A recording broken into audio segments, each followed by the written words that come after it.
మాజీ మంత్రి వైసీపీ నేత కొడాలి నానిని మెరుగైన చికిత్స కోసం ముంబైకి తరలించారు. కొద్ది రోజుల క్రితం కొడాలి నాని తీవ్ర అనారోగ్యానికి గురైన విషయం తెలిసిందే. గత 5 రోజులుగా హైదరాబాద్లోని ఓ ప్రైవేటు ఆసుపత్రిలో ఆయన చికిత్స పొందుతున్నారు. గుండెకు సంబంధించిన సమస్యతో మాజీ మంత్రి బాధపడుతున్నారు. ఈ క్రమంలో మెరుగైన వైద్యం కోసం కుటుంబ సభ్యులు ఆయనను తీసుకుని కొద్దిసేపటి క్రితమే ప్రత్యేక విమానంలో ముంబైకి బయలుదేరి వెళ్లారు. మెరుగైన చికిత్స కోసం ముంబైకి తరలించినట్లుగా చెబుతున్నప్పటికీ గుండె సంబంధిత వ్యాధితో పాటు ఇతర డిసీజెస్ కూడా ఆయనకు సోకినట్లుగా సమాచారం. హైదరాబాద్లోని కార్పొరేట్ ఆసుపత్రిలో జీర్ణకోశ సంబంధిత వ్యాధితో అడ్మిట్ అయ్యారు మాజీ మంత్రి. అయితే ఆయనకు గుండె సంబంధిత వ్యాధి ఉన్నట్లు వైద్యులు నిర్ధారించారు. గుండెకు సంబంధించి 3 వాల్వ్స్ పుడుగుపోయినట్లుగా తెలుస్తోంది.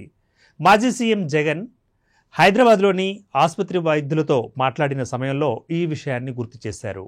దీనిపై హైదరాబాద్లోని ఆసుపత్రిలో ప్రయత్నాలు చేసినప్పటికీ సఫలీకృతం కాకపోవడంతో ఆయనను వెంటనే ఎయిర్ అంబులెన్స్లో 3 డాక్టర్ల పర్యవేక్షణలో హైదరాబాద్ నుంచి ముంబైకి తరలించారు. ఇటీవల వల్లభనేని వంశీని అరెస్టు చేసిన సమయంలో విజయవాడ జిల్లా జైలు దగ్గరకు కొడాలి నాని వచ్చారు. అయితే కొడాలి నానిని పూర్తిగా పర్యవేక్షించిన వైద్యులు ఆయన గుండె సంబంధిత వ్యాధితో బాధపడుతున్నట్లుగా గుర్తించారు.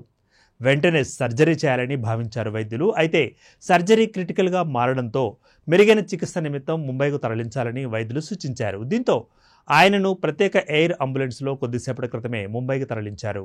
ముంబైలో ఎలాంటి చికిత్స అందజేస్తారు అనే దానిపై పూర్తి వివరాలు తెలియాల్సింది.